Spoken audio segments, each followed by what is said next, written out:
Benarkah pasukan super elit TNI AL, Denjaka, sudah masuk ke Papua? Bagi KKB atau TPNPB, jangan dulu buru-buru melarikan diri dan ngumpet ke dalam hutan. Bagi penggemar Denjaka, jangan dulu terlampau berharap informasi itu benar.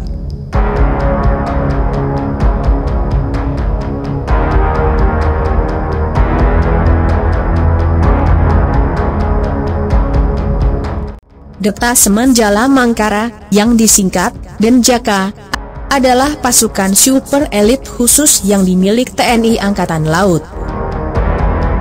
Pasukan yang dibentuk khusus untuk menanggulangi semua aspek teror, terutama di wilayah perairan Indonesia. Kenapa kita sebut sebagai pasukan super khusus Angkatan Laut?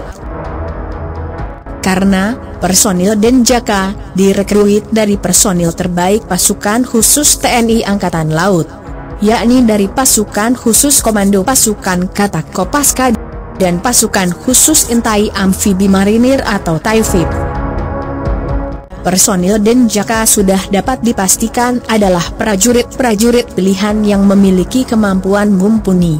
Selain memiliki IQ di atas rata-rata, personil Denjaka juga harus memiliki kekuatan fisik yang tangguh serta mental yang teruji.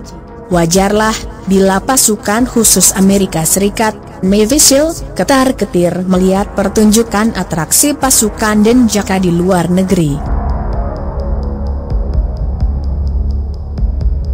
Bahkan, beberapa pengamat militer menyebut, satu orang personil Denjaka sama kekuatan tempurnya dengan 120 orang tentara biasa.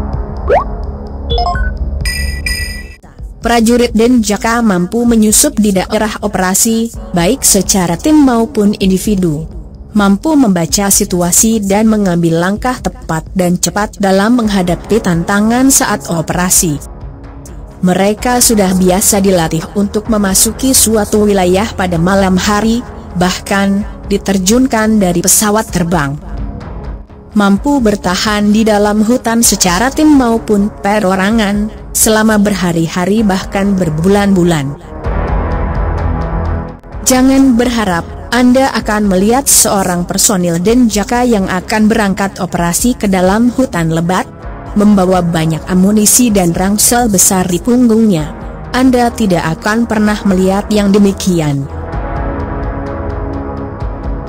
Personil Denjaka yang melakukan operasi di dalam hutan hanya membawa satu pucuk senjata laras panjang jenis senjata runduk atau sniper SG 550 kaliber 5,56 mm, satu buah pistol otomatis SIG Sauer P226 atau P228 kaliber 9 mm, pisau sangkur, alat navigasi serta komunikasi. Untuk bertahan hidup di dalam hutan berhari-hari bahkan sampai berbulan-bulan, personil Denjaka hanya membawa potongan-potongan kecil parafin dan sebungkus garam. Mereka sudah dilatih untuk mampu bertahan hidup dengan memanfaatkan tumbuh-tumbuhan dan binatang yang ada di dalam hutan. Kita kembali lagi ke laptop. Benarkah pasukan super elit TNI AL, Denjaka, sudah masuk ke Papua?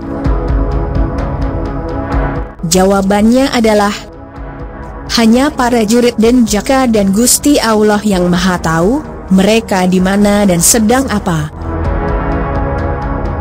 Kepala Dinas Penerangan Korps Marinir, Kolonel Marinir Gugun Saiful Rahman pada Minggu, 2 Mei 2021, mengatakan, Detasemen Jala Mangkara atau Denjaka milik TNI Angkatan Laut itu pasukan elit. Latihan dan pergerakannya tidak akan pernah dipublikasikan. Tidak ada yang dapat mengetahui apa dan di mana kegiatan operasi Denjaka tersebut. Hanya para prajurit Denjaka dan Gusti Allah yang Maha Tahu mereka di mana dan sedang apa. Namun, satu hal yang perlu digarisbawahi, bahwa saat ini pasukan Denjaka tidak berada di Papua, ucap Gugun Saiful. Semoga KKB TPNPB atau OPM serta para pengidola dan Jaka paham dan bisa memahami.